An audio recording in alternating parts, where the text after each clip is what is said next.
Salam sejahtera bagi kita sekalian. Salam kasih di dalam Tuhan kita Yesus Kristus.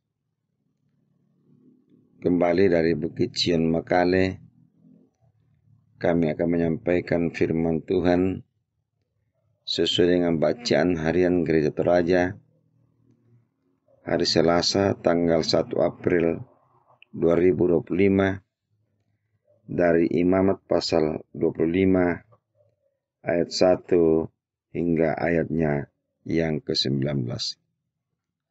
Sebelum kita membaca firman Tuhan, saya mengajak kita satu dalam doa. Kita berdoa. Bapa kami yang di sorga, Bapa kami di dalam Yesus Kristus.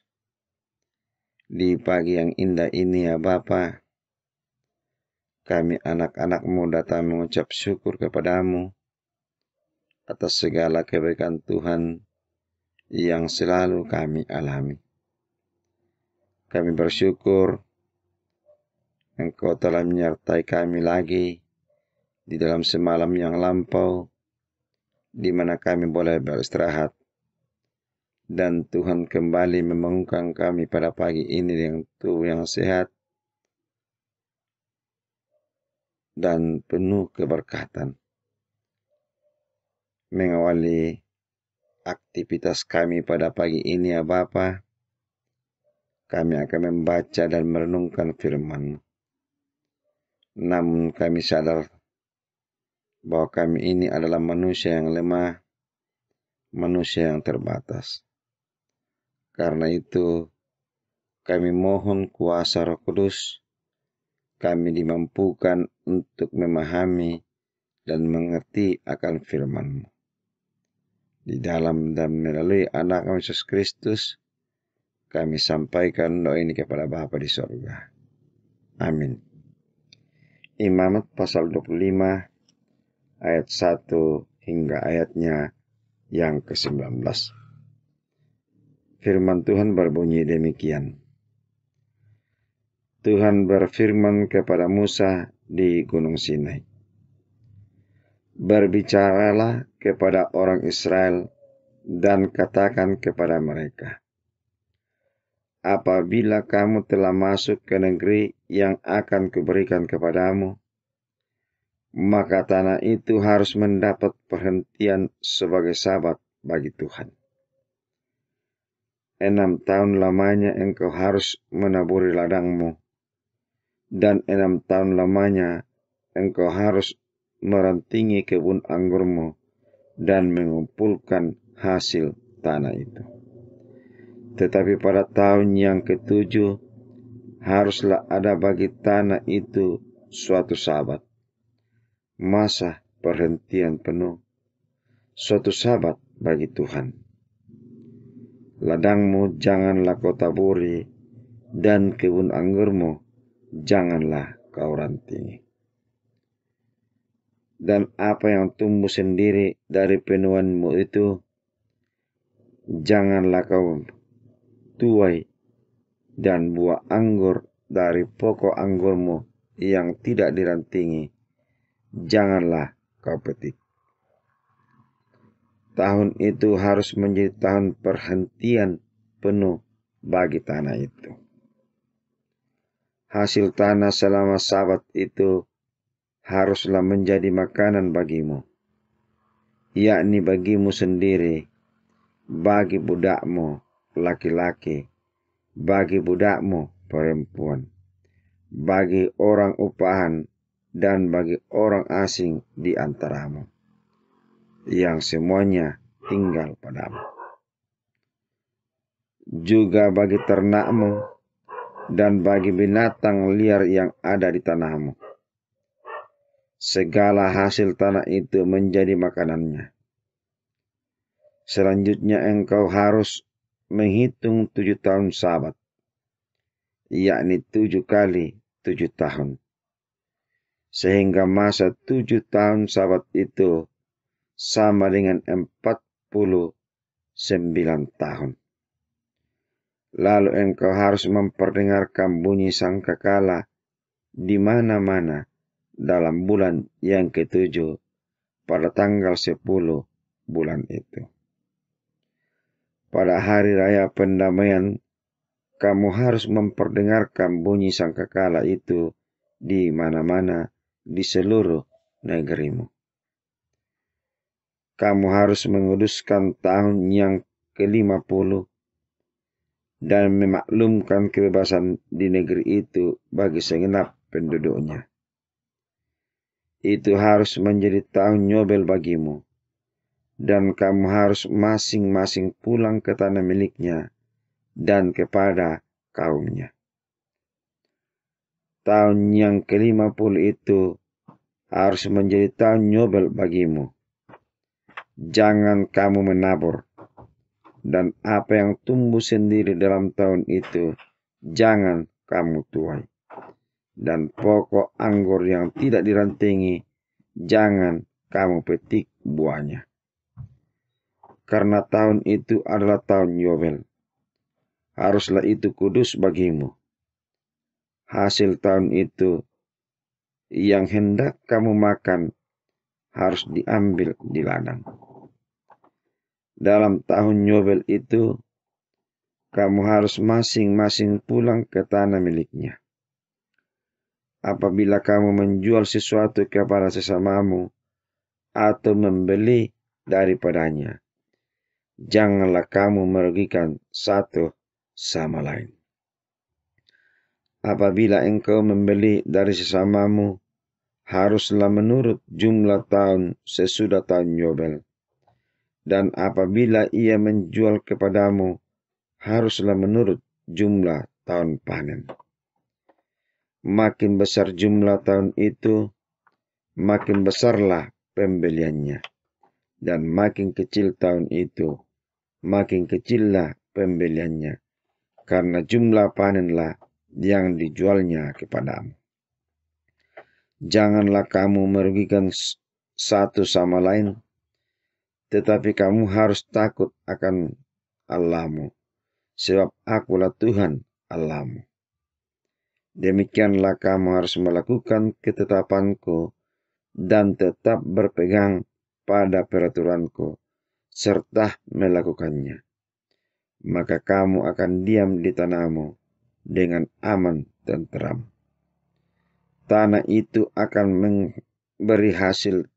memberi hasilnya, dan kamu akan makan sampai kenyang dan diam di sana dengan aman dan tenteram. Demikian firman Tuhan. Tema perenungan kita pada pagi ini, berdamai dengan sesama. Hidup kita manusia tidak dapat dilepaskan dari hubungan dengan sesama manusia dan juga hubungan dengan alam sekitarnya. Kerenggangan hubungan dengan sesama dan kerenggangan juga dengan alam dapat menyebabkan bencana bagi manusia. Mari kita perhatikan bahwa semua masalah, bahkan bencana atau malapetaka yang dialami manusia itu berpangkal atau berawal dari rusaknya hubungan dengan sesama dan alam sekitar. Itu sebabnya manusia perlu memelihara keseimbangan dan hidup dalam perdamaian hubungan dengan sesama, yaitu manusia dan alam semesta. Penetapan Sabat dan tahun Yobel yang diuraikan dalam bacaan kita hari ini dari Imamat pasal 25 ayat 1 hingga ayatnya ke-19 adalah salah satu ketetapan yang Tuhan berikan kepada bangsa Israel untuk maksud pemulihan itu. Setiap 7 tahun tanah tidak boleh digarap. Ia dibiarkan beristirahat dan beroperasi secara alami. Jika ada tanaman yang tumbuh dengan sendirinya, maka tumbuhan itu tidak boleh dipetik. Manusia tidak boleh mengeksploitasi tanah secara berlebihan. Bahkan pada tahun Yobel, tanah yang berpindah tangan harus kembali ke tangan yang berhak. Hal itu ditetapkan Tuhan supaya tidak ada ketimpangan sosial yang besar di kalangan umatnya. Tidak boleh ada orang atau kelompok yang memegang kekayaan secara permanen dengan menindas orang lain. Di tahun Yobel, Tuhan memulihkan semua aspek kehidupan manusia, baik dari kemiskinan dan penindasan, maupun dalam hubungan mereka dengan tanah yang diberikan Tuhan. Tahun Yobel menegaskan pentingnya keadilan sosial dalam kehidupan umatnya. Secara Kristiani, tahun Yobel menubuatkan dan menyimbolkan pembebasan yang lebih besar yang akan datang dalam diri Mesias atau Yesus Kristus.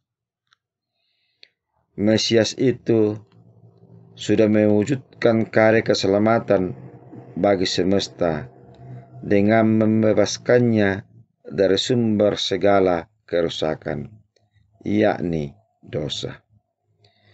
Ia membebaskan kita dari perbudakan dosa dan memberi kita kehidupan yang baru.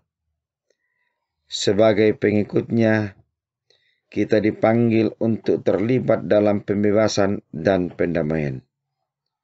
Sebab itu, mari kita memastikan bahwa relasi kita dengan sesama, baik dalam keluarga dan lingkungan, maupun dengan alam, dihidupi dalam hubungan yang diwarnai dengan pemulihan dan kedamaian. Amin, firman Tuhan. Mari kita berdoa. Kembali kami bersyukur kepadamu ya Bapa, atas waktu yang indah ini kami boleh mendengarkan firman-Mu.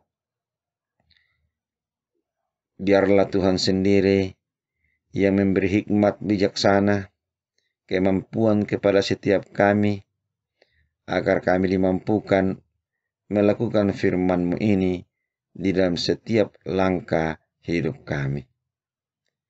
Mampukanlah kami ya Tuhan, menjaga hubungan kami dengan sesama kami, dan bagaimana kami merawat alam sekitar kami agar tetap memberi hasil yang terbaik bagi kami.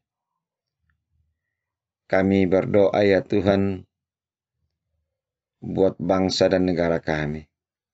Kiranya Tuhan terus memperlengkapi pemimpin-pemimpin yang ada di dalamnya, agar mereka memimpin kami ke jalan kebenaran-Mu. Biarlah kedamaian dan keadilan terus kami alami. Kami juga berdoa ya Tuhan, buat pemberita firman-Mu di seluruh muka bumi.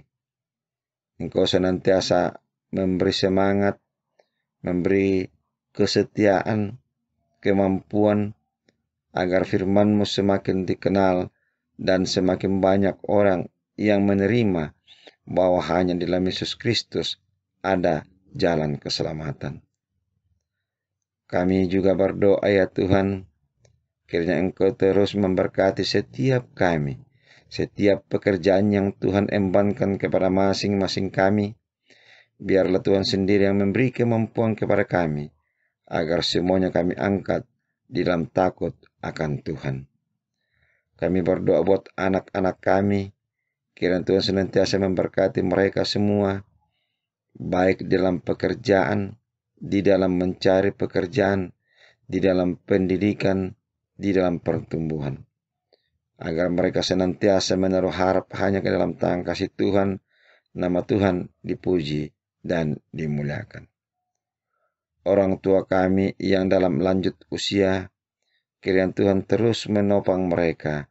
Mereka senantiasa menaruh harap hanya ke dalam tangan kasih Tuhan. Kami juga berdoa kepada-Mu ya Tuhan, akan saudara-saudara kami yang mengalami berbagai-bagai pergumulan. Kiranya Tuhan senantiasa menilik mereka satu persatu, agar mereka senantiasa merasakan kasih dan anugerah dari Tuhan. Kami juga berdoa ya Tuhan, agar segala rencana dan kerinduan kami, kiranya Tuhan terus menopang kami, terus mengarahkan kami. Semua yang akan kami kerjakan pada hari ini, kami memohon tuntunan dari Tuhan, agar boleh kami kerjakan dengan baik, nama Tuhan terus dipuji dan dimuliakan.